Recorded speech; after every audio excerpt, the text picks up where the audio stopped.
target.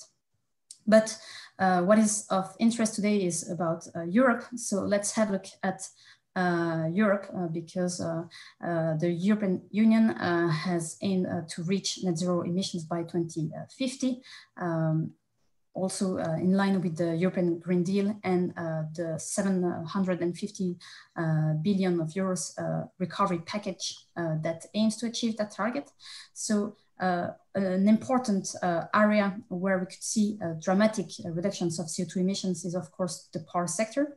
As of 2019, fossil fuels accounted for almost 40% of electricity supply, with still an important part for coal-fired power plants.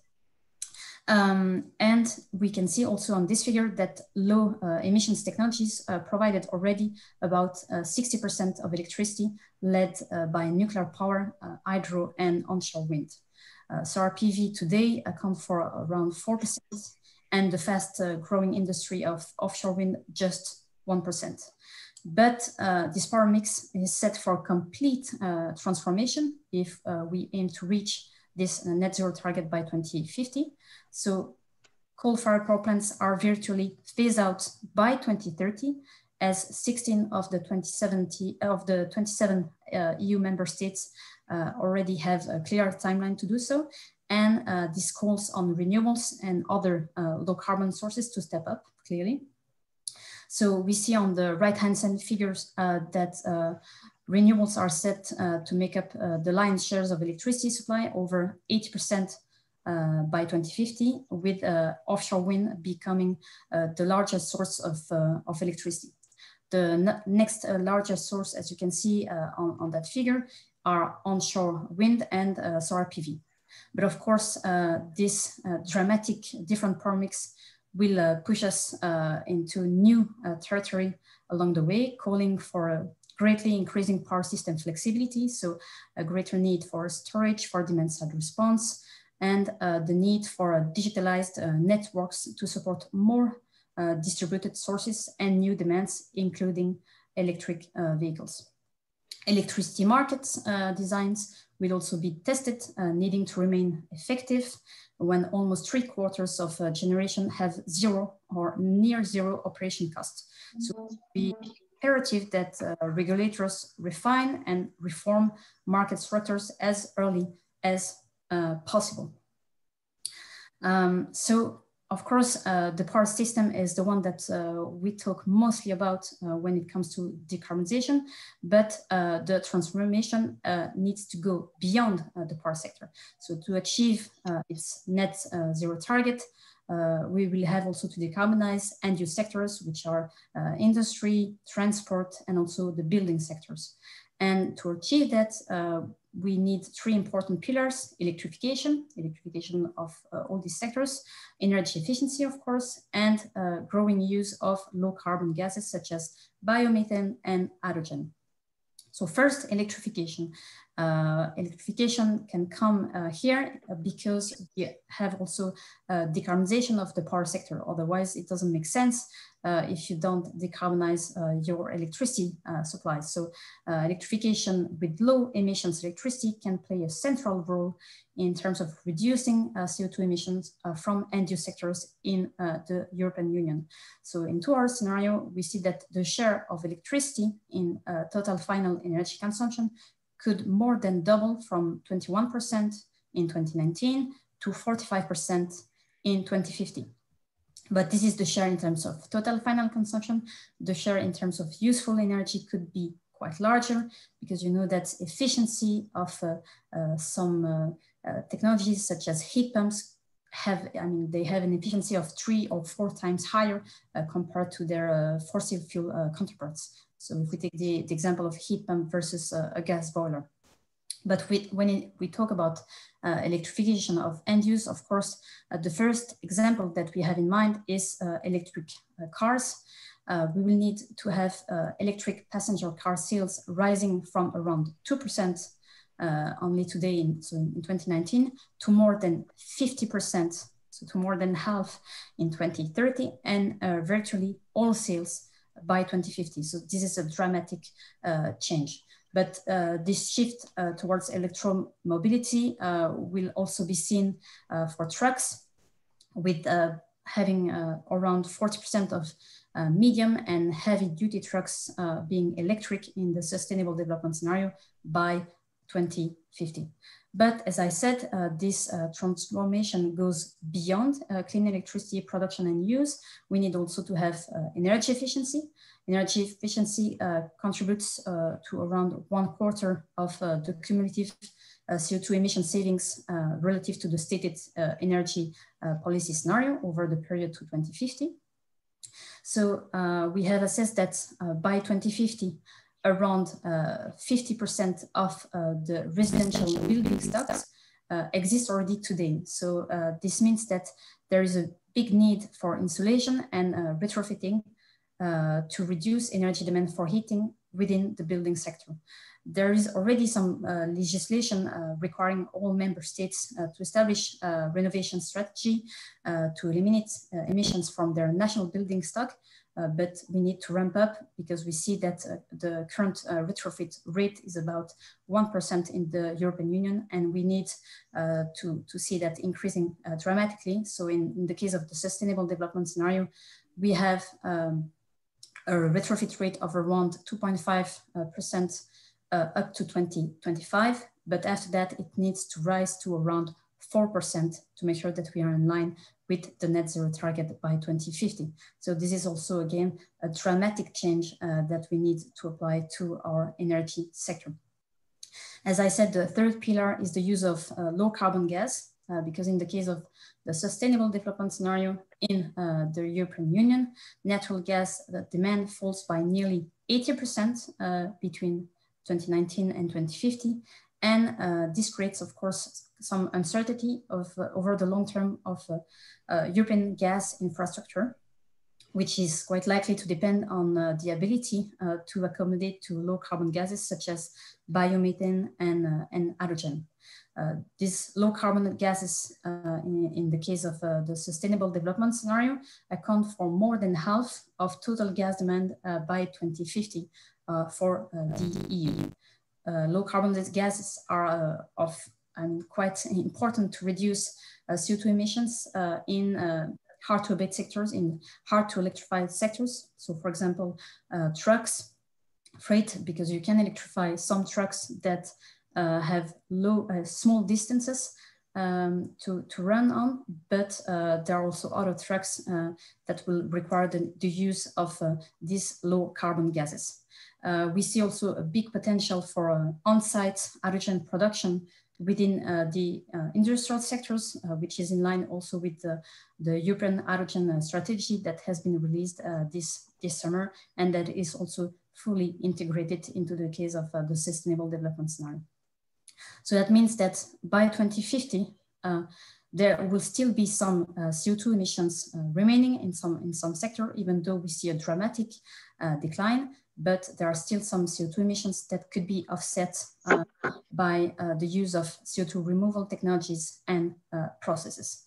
So with having said that, I'll now finish my presentation and be happy to reply to any questions after everyone's speech, I guess. Thank you very much. Thank you very much, Dr. Buchert. I think we should leave the questions at the end, if any. I would like to welcome Marco Falcone, who is the Manager of Governmental Relations at ESO Italia ExxonMobil Group.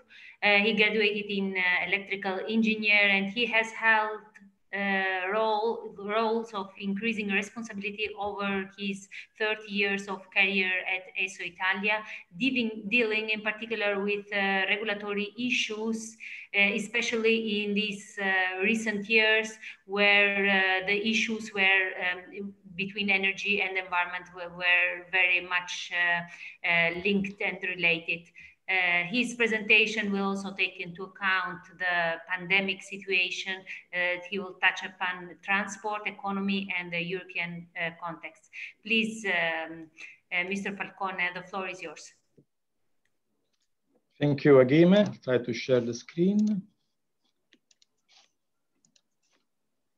Okay.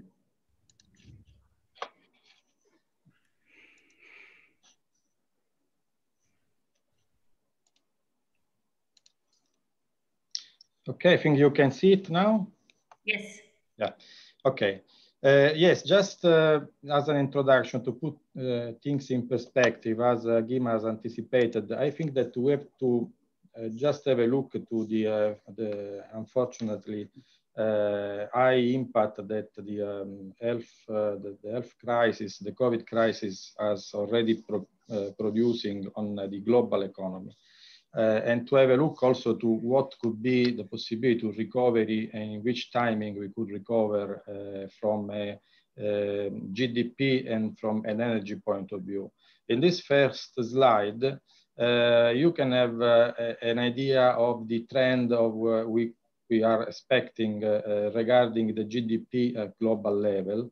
In the chart in the left, we have made three possible scenarios. Of course, we still don't know which will be the right one. There is an upside scenario, which means that we are optimistic in the sense that the various governments will be able to put under control the pandemic, and also the vaccination campaign will be very effective. There is a downside, on the other hand, scenario in which all these things will not happen, in the sense that the vaccination campaign could not be so effective as expected, and some areas in the world will not react properly to the eventual third and subsequent waves of the pandemic. And in the middle, we have drafted a potential medium scenario. In any case, as you can see, we expect that by the end of 22, so in the downside case, by the end of 22, and in the upside case, which probably is the less at this moment, the less likely, but we can consider the medium one, will recover in these two cases, however, by the end of 2021, so by the end of next year. And the trend should start again to go through its normal pre-crisis pathway. However, in any case, the impact on the economy has been, I would say, dramatic. You can see the comparison with the dotted line, which is representing the GDP in 2009 after the famous 2008 financial crisis. And as you can see, the impact of COVID was much bigger. We'll see this also in next slide. The sector which have been mostly impacted are the possibility for people to move. So mobility has been very much impacted. You can see this in the graph on the right, where we have represented the three areas of the world: US, Germany representing North Europe, and South Korea. All the three areas have been dramatically impacted. South Korea much less. I think that they had looking at the facts, the best response for various reasons. However, they've been also impacted, even if with different timelines. And the mobility, as we will see in the next slide, has put under big pressure the energy demand. You can see in the slide, in the graph on the left, that you can see the various sectors of energy demand. So residential, power generation, industrial, and in green you can see the transport. The transport by large was the most impacted by the crisis. We are going through in total to a loss of demand which is ranging from -7% to about -4% in all the three potential scenarios that we have seen before.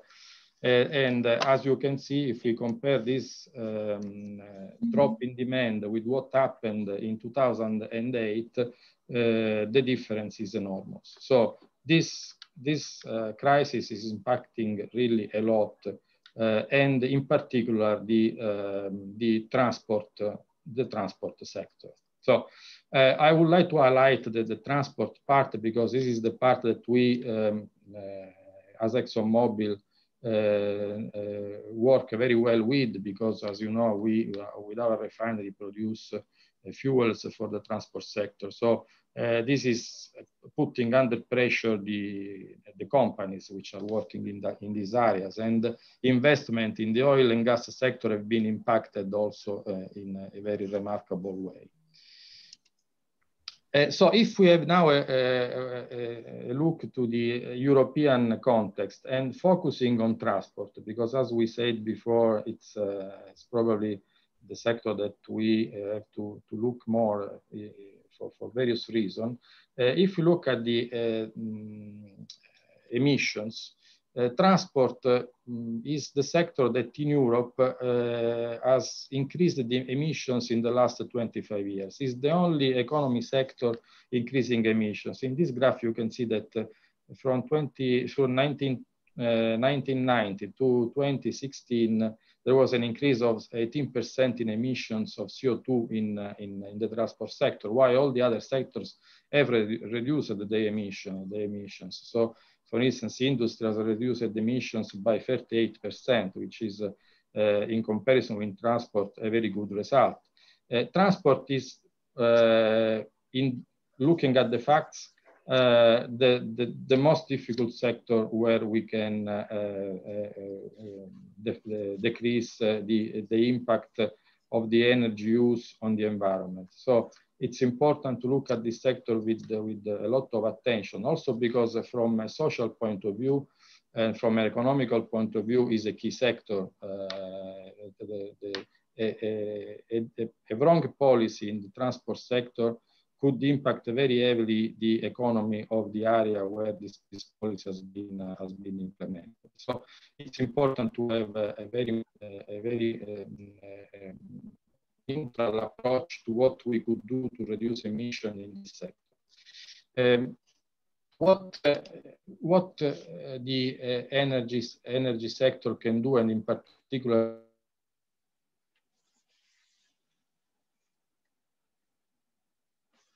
the refining sector can do in reduce emissions in transport.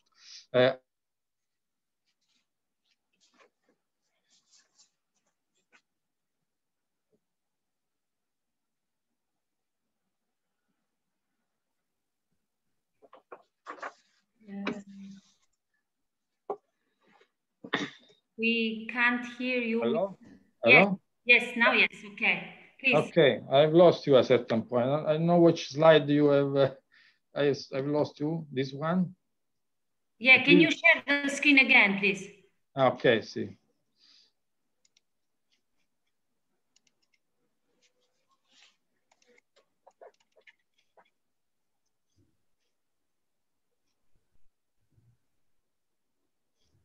Can you see the screen? Okay, yes. Okay. I'm sorry for that. I don't know when I lost you. However, I was saying that this slide is a slide which has been prepared by Fuels Europe. Fuels Europe is the association of refining sector in Europe, and is trying to give an overview of what the transport sector and the refining sector in this case can do in the next future, looking beyond 2030 and up to 2050 also, can do to reduce their emissions. As we have seen in the previous slides, the transport sector has been impacted very much by the crisis, but they will recover. And it's also the sector which has been less decarbonized in comparison with the other energy sectors. So the refining in Europe can have an important role in helping decarbonizing the transport.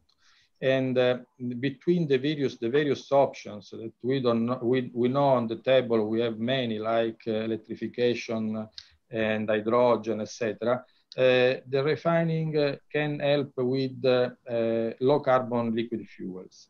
This is a technology that is already available. We already are using biofuels in our fuels, as you know, in Europe. There is an important percentage of biofuels already used in our gasoline, in Italy, in our gasoil, diesel. And there will be an evolution of these low carbon liquid fuels in the future with the investment, of course, a lot of investments.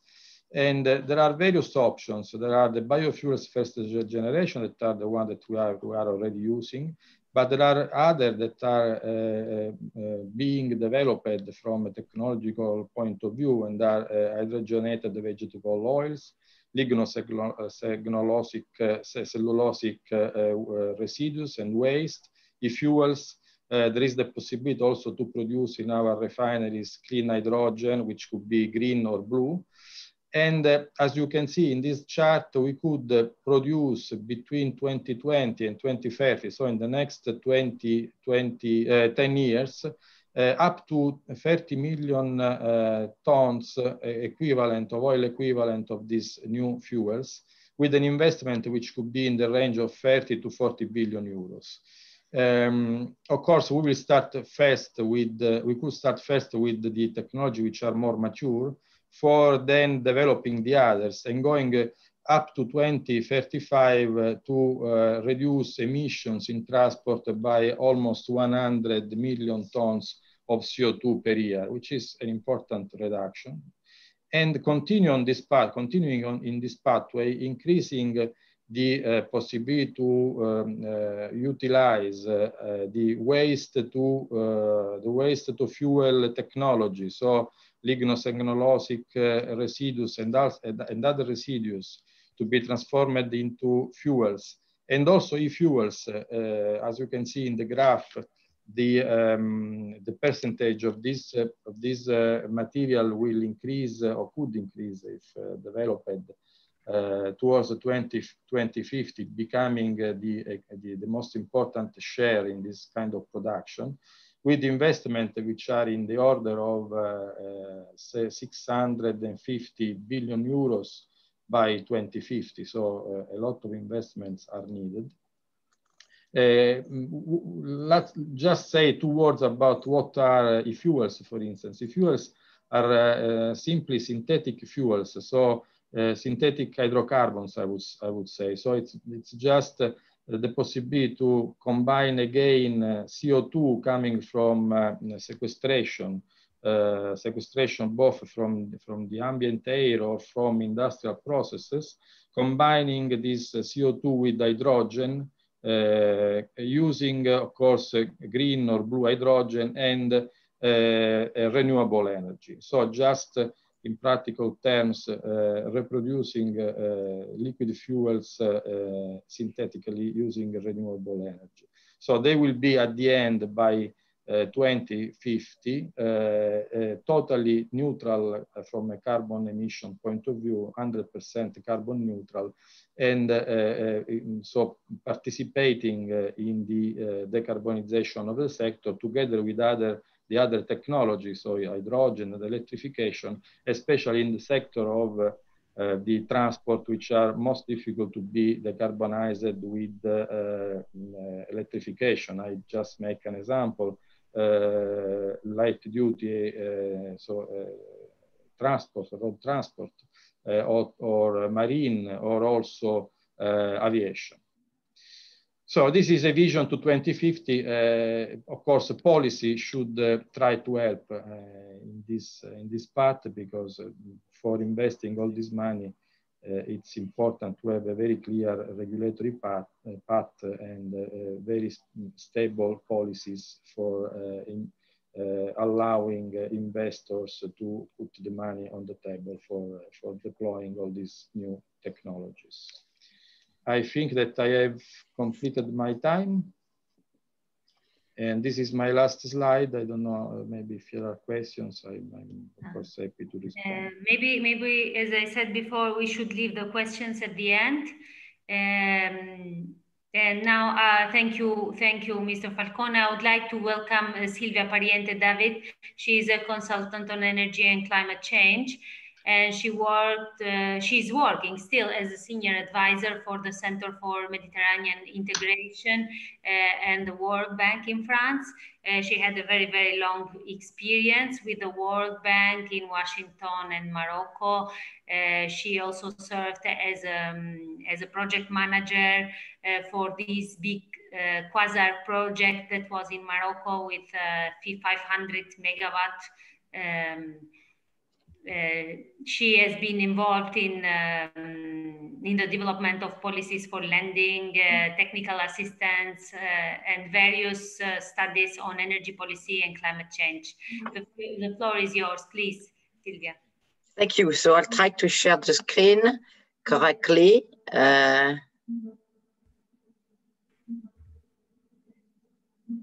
Except my presentation that disappeared.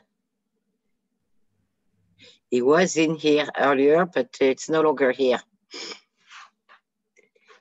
If you excuse me 1 minute, I don't know why.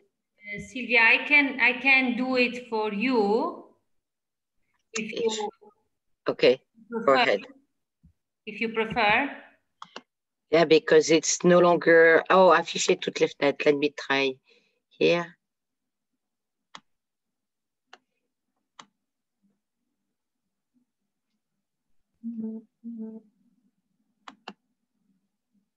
Let me try that. Okay, yes. No, it's not at the top. You go to the first slide. No, it won't move. Mm-hmm. Here it is. Okay, thank you very much. Sorry. So I'll try to be relatively fast because to leave some time for the last speaker. I know we're running out of time. The topic we're given today was EU beyond 2030 and energy security. And I'd like to start, I think a lot was already said anyway, of what's new in 2020 that affects 2030 and 2050. And actually, a lot has happened during this year. Climate neutrality adopted by the EU first, although it started in 2018 with the Clean Planet for All communication. The endorsement was by the European Parliament and then by the Council in December, just 1 year ago. And the EU Green Deal, on which I'll come back later in the next slide, reaffirms the ambition to make Europe the first climate neutral continent by 2050. What happened also is we heard a lot about it in the previous presentation is the COVID epidemic, which is of course not really good news in general. It may have done some good for decarbonization, as we heard from the first presentation. It has resulted in a big drop in CO2 emission. And now the question is how to avoid a recovery in those emissions. And it also resulted in a switch to more renewables, as renewables were the least affected by the crisis, by the epidemic. And I would say there is also a mutual reinforcement between fighting COVID and climate change, because the different documents from the EU emphasize the need for consistency between the national energy and climate plans and the national recovery plans to get the COVID funds from the EU recovery program. And it even mentioned in the last European Council that something like 37% of the COVID recovery financial support should be allocated to climate projects. And there is a lot of discussion to avoid a rebound on fossil fuels. So clearly, the EU will need more green electrons and more green molecules, including those imported ones. And the question is this compatible with energy security? Let me just spend a few minutes on the EU Green Deal because it articulates both the path towards carbon neutrality, but also the COVID recovery. That's a slide from the picture is from the European Commission. If I start on the right, it's been called like a Marshall Plan. It's kind of a jack of all trades. We say in French, couteau suisse, the Swiss Army knife. It does everything. It's supposed to handle climate change mitigation, innovation, social justice. On the left of the chart, you have the climate ambition of neutrality. And it became clear that it couldn't be reached with the current 2030 or the previous 2030 target. So finally, there was an approval by the Council 2 days ago for a 55% reduction in CO2 emissions in 2030 as a necessity to reach carbon neutrality in 2050. And the climate law will be revised. Now, what's also important for our discussion today is the fact that the Green Deal goes beyond energy. There was an industrial strategy issued at the end of 2019, and the Council repeated that it was important to spur sustainable economic growth, create jobs, I'm reading their communique, deliver environmental benefits, contribute to also competitiveness, and promote innovation in new technologies. There was also a hydrogen strategy that was issued because the EU wants to become a leader in hydrogen. And to preserve competitiveness, there is the possibility of introducing border carbon adjustment. And finally, the EU Green Deal has an international dimension and goes beyond Europe. It puts a lot of emphasis on cooperation with the southern neighborhood and with the Western Balkans is developing a green agenda. So it does recognize that electricity with no carbon and also hydrogen will have to be imported, and North Africa is often quoted as a potential source of those supply. Now, turning to energy security, well, this is what I called, I think last year, a polysem. You know, what is it? But I think the concept of energy security is evolving at the moment. Historically, it used to be, let's not depend on unreliable sources of supply, like OPEC that can push the price up, or on Russia when we had the Russian gas crisis with Ukraine. And increasingly, it's becoming a concept of more, and I guess I can use the AIEE definition, which is the uninterrupted availability of energy sources at an affordable price, irrespective of economic and political instability. And the latest document from the European Commission on energy security does stress the need for cross-border cooperation and interconnections to ensure reliable supply. So I would probably skip the next slide, but just I would like to make the point that market integration across countries improves security of supply. And this is particularly true when you have a massive scale-up of renewable sources of energy that we've seen in the previous two presentations, because to be able to absorb a high level of renewable sources of energy, in the power sector, you need power system flexibility and reliability.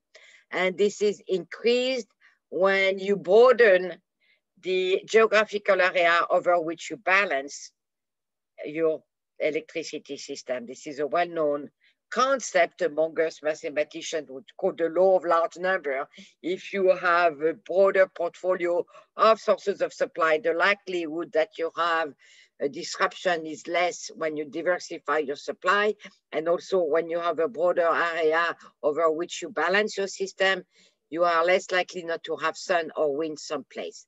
So that will lead to increased exchanges across borders, which is in a way opposite to the old concept of energy security, which was self-sufficiency. And it's interesting because initially renewables, people say you produce locally for local consumption, so be self-sufficient. Is this compatible then to integrate broader energy system and to be self-sufficient? I think this new concept of cooperation and integration is particularly relevant in the Mediterranean. I guess, as everybody knows, as Jimmy knows, I'm a Mediterranean supporter and fan. So I have to conclude with a couple of slides on that. And why is it very important for Europe? Because the countries of the southern and eastern Mediterranean shore are rich in carbon-free sources of energy, and creating an integrated market between the Mediterranean and Europe would first, of course, be a supply to the EU of energy with no carbon, but it's also a source of power system flexibility, as I explained before. So you can have more renewables into your power system, and also you can use your renewable to produce hydrogen, which can be also a factor of integration. And those are highlighted in the EU Green Deal, the need for cross-border trade and regional cooperation. They often mean just EU, but if you look at the recent document, including the last Florence Forum and the 10E regulation that was just proposed, the new Commission draft regulation, third countries are increasingly mentioned as part of the regional cooperation, cross-border trade, because if you're talking about energy, you cannot just stop at the border, the political border. You need to think, if you want to lower the cost, you need to think what is the most, the cheapest source of supply. So in a way, this Mediterranean integration lowers the cost of decarbonization, but it also increases the energy security for both sides. Now, to succeed this integration, you need infrastructure. And again, the latest 10E regulation stresses the need for, well, is meant to facilitate the required infrastructure. And the council, the latest council, also stressed the need to develop the infrastructure. This is a very rich slide. I'm not going to go through everything, but the point I'm making, on the top, you have the map of electricity interconnection in the Mediterranean, and as most of you know, they're connected in the west through the Gibraltar Strait between Morocco and Spain, and on the right with Turkey, which is synchronized with the EU system. There are a few issues, of course, with countries at war. And there are a number of projects to increase those interconnection in the middle and also the east. In the gas transport infrastructure, actually in the Mediterranean, that's the second map, you have a lot of pipelines and many of them are underutilized. In particular, the pipeline from Algeria to Spain has virtually no utilization. And some of them only half utilized. So increasingly, it is being considered a possibility to use for hydrogen or a blend of gas and nitrogen. So fine, you need infrastructure, but you need this infrastructure to work and to be usable between countries. Sometimes interconnectors are built, like between Greece and Italy, and they're never used. So you need to have interoperability of the electricity system and energy in general. As the European Commission has emphasized, you need increasingly to seek energy together, gas and electricity, not separately. You need to harmonize market design, etc., etc. In a way, what I'm saying is you need to think the whole energy system, not just power or gas, and you need to think regionally and globally. On this, I will stop so we have a chance to get a few questions. Thank you, Jimmy. Thank you very much. I will give immediately the word to Elena Donari. She works for the Council of European Energy Regulators in Brussels. She is in charge for overseeing the SEER work on consumers and the retail markets. She has also been recently appointed as Secretary General of NEON, National Energy Ombudsman Network. Prior to this, to join SEER, she worked also for the JRC. Please, Elena, the floor is yours, and show us the results of this new vision. Let's aspire. Thank you, Chair. Good morning, ladies and gentlemen, everyone who's listening today from Brussels. I have to apologize for the shadows. I mean, you see on my face, but this is natural light, and we are gifted with a beautiful sunny day today in Brussels, which I'm not going to complain about, but I'm sorry for maybe the quality of the recording. So here we go. So it's my pleasure to speak to you as the last speaker of this session on the Beyond 2030 energy security concerns. So I thank the program committee for invitation to bring the perspective of European regulators, especially young consumers, at the table, and to complement this distinguished guests and speakers who have preceded me. Before diving into the substance and introducing you to the new 2030 vision for energy consumers, we have recently released as Council of European Energy Regulators, together with the European Consumer Organization. I would like to say a couple of words on how we European regulators actually have been dealing with the current pandemic. Keeping the lights on and market functioning is the normal job of the energy regulator, and no time is the crucial role of the energy sector more important during a global health crisis. Overall, the EU regulatory framework of liberalized energy markets regulated by independent regulators working for an integrated internal energy market has shown its resilience during the crisis, protecting essential services such as energy and mitigating the financial and legal impact of the crisis on energy consumers and the energy system, as well as for preparing for possible similarly unprecedented disruptions in the future are key concerns for the regulatory authorities. Despite the overall resilience of the energy system, energy consumers were the first and foremost hit by the COVID-19 crisis. Loss of income or even jobs meant that some consumers were unable to continue paying their energy bills or made this happen in the future and are faced with an increased risk of disconnections eventually. To address those difficulties, the public authorities, together with all the actors, have resorted to different measures, such as disconnections, moratoriums, and bans, a staggering deferral of energy bills, social tariffs for vulnerable consumers, specific assistance programs for businesses, and other financial interventions on prices and taxes, as well as regulatory interventions on the execution of energy contracts. 1 year on, I think we would like to do, what we would like to do at CR will be to analyze these impacts and identify lessons learned. In fact, we are currently busy mapping the immediate and continuous effects the COVID-19 pandemic has been having on the energy sector, with the aim of identifying the first set of lessons learned from 2020, also in terms of crisis management and preparedness within our organizations. And we have to publish a report during the course of next year in order also to be better prepared to respond to future challenges.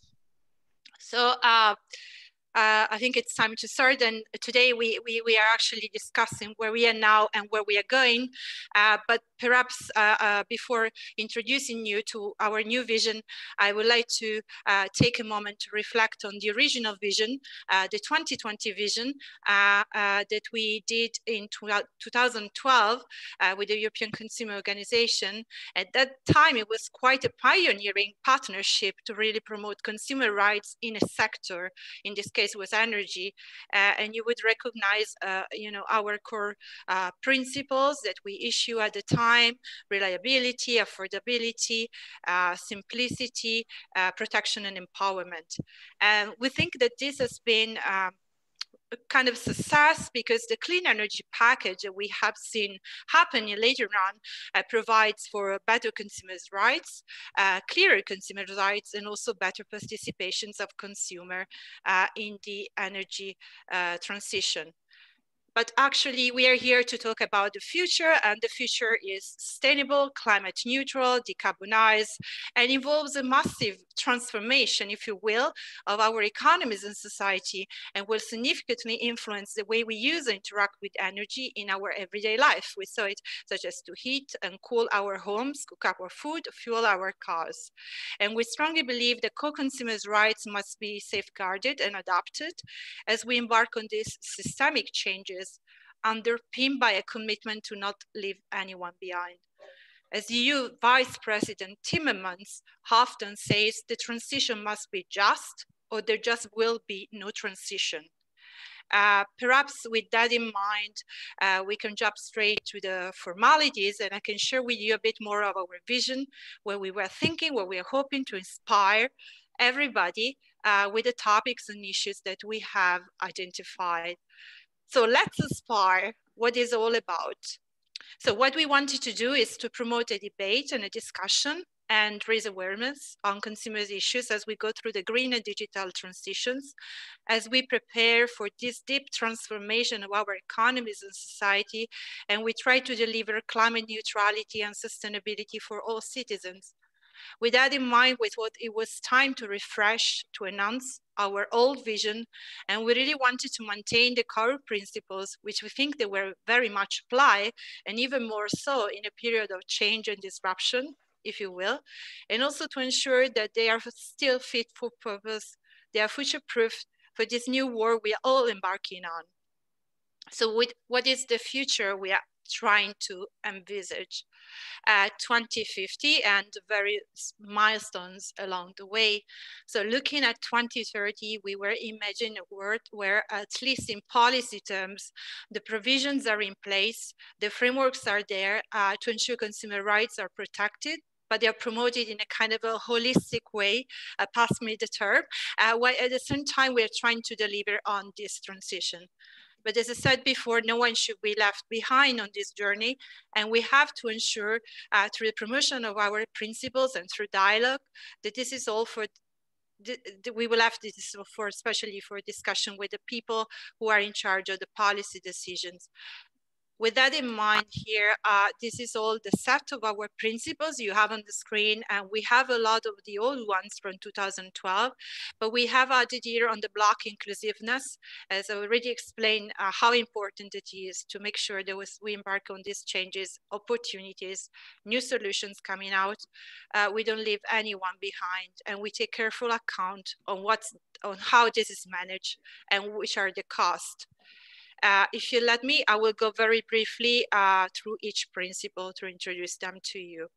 So we have here affordability. So affordability, we talk a lot about energy efficiency first, being the most important and direct tool to help consumers to save energy and to save cost.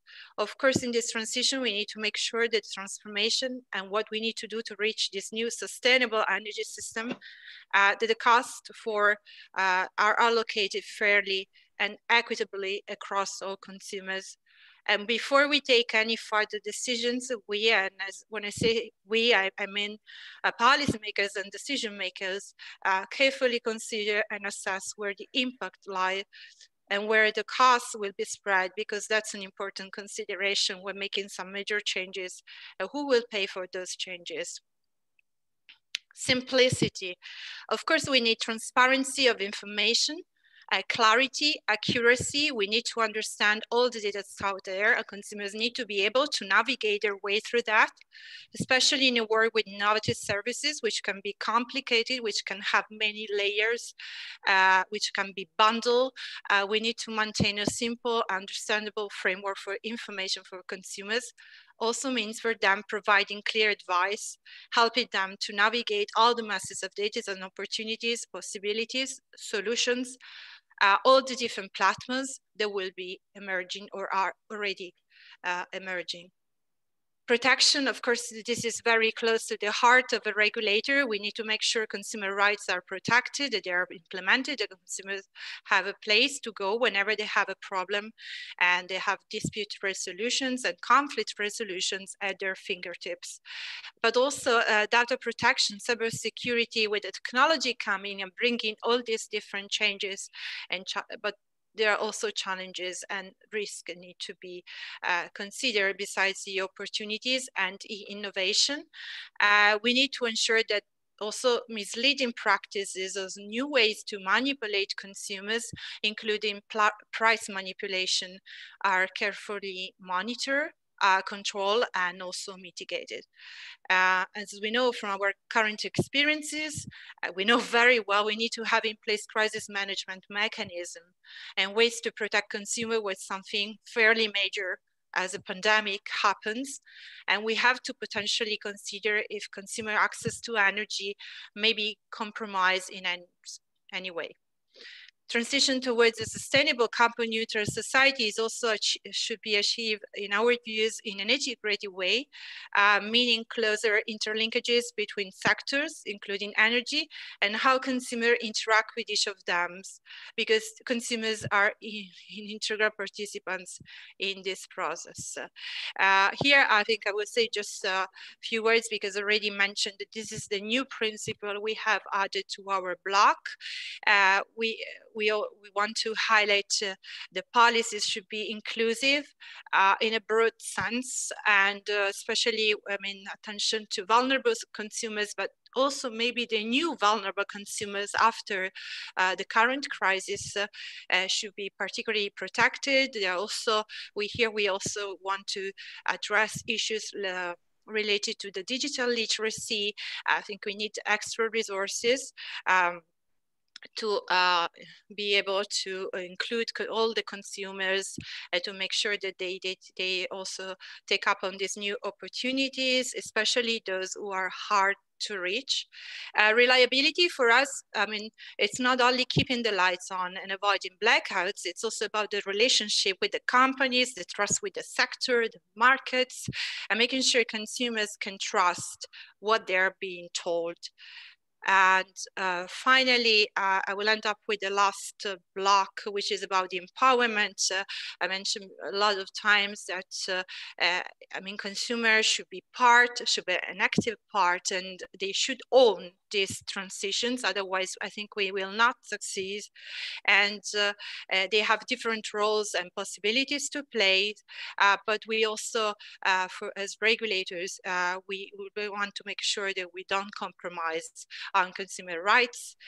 So this is what we wanted to capture by refreshing our principles and to spur on discussion, and also open it to any stakeholders who could contribute, and this will be our task for the next months. We also want to bring this debate at the national level, so I really looking forward to engaging with all of you at any different level, and please feel free to reach out. The vision is published on our website, seer.eu.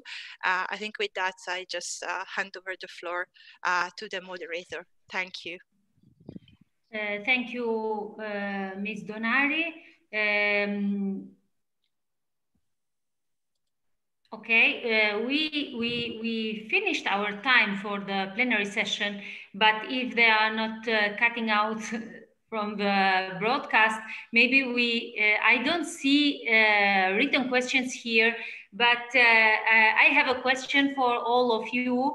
Listening to your presentation, I understand that after this pandemic situation, when everything was almost suspended for 1 year, what do you think? And in 2021, it will start a very different reconstruction of Europe, a green Europe, a green economy. So what do you think can be the first thing to do? Maybe we can start from Dr. Buchert.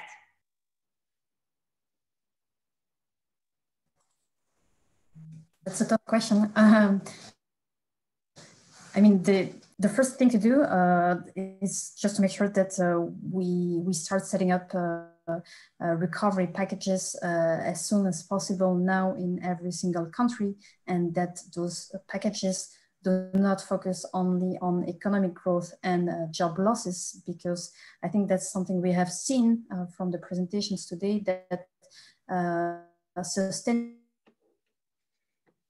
sustainability and in different, and do not reach different objectives, and that those two can be complementary. So which means that we need to set up a great recovery package that are smart